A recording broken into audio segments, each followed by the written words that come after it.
Real Easy Radio. And what did you say to yourself when you were out there playing and there was nobody there to watch you, cheer you on, to be proud of you when you did well or tried hard? It never really dawned on me. When it dawned on you, what did you think? It made me sad, to a point that I realized, I didn't have a dad for the majority of my life.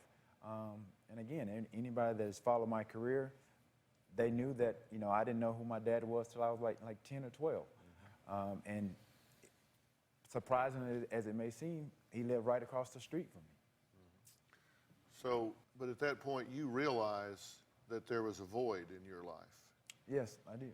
And that's a void that will be in each of these children and your other child's life unless you decide to put this on project status. Right. And I'm one of those people that believe that the father has a critical role for male children and female children. Boys and girls, they've got a critical role for each. For the boys, you're the most powerful role model that your son will ever have. He will look at what you do. He will listen to what you say. He will emulate things about you. You have the ability to be a tremendously powerful role model in that young man's life.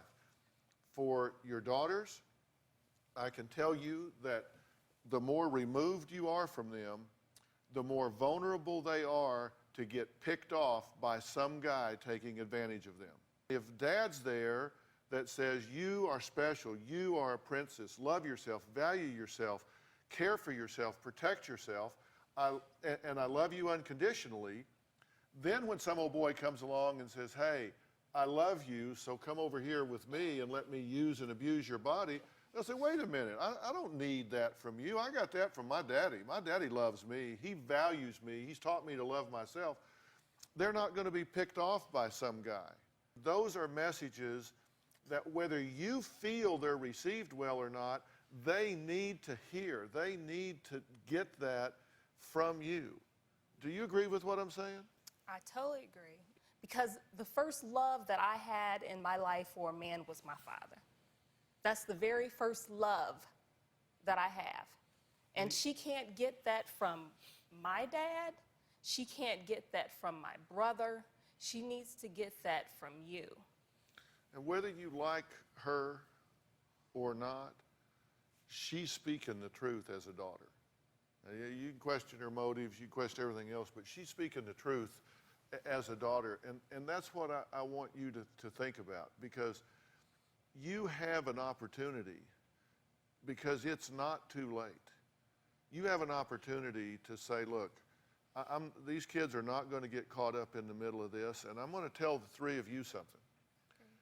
If you do anything aggressively or passive-aggressively or just whatever to block his relationship with his children, and you think, hey, I can do it because I've got control of them, they're with me, and I can say and do or keep away, whatever, trust me, the day will come that will bite you in an ugly, ugly way.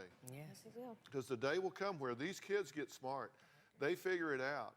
And they say, my daddy wasn't in my life, and he could have done a better job, but my mother, she sure made it an uphill battle, and I resent her for that.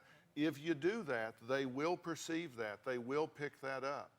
So you don't want to do that. And all of you guys need to sit down, and whatever the math is or isn't, I mean, you can't get blood out of a turnip. If he doesn't have the money, things are going to change. If he does, they won't at some point. But aside from the money, aside from the math, you guys need to stop these hostilities, because it's your child that's picking up the tab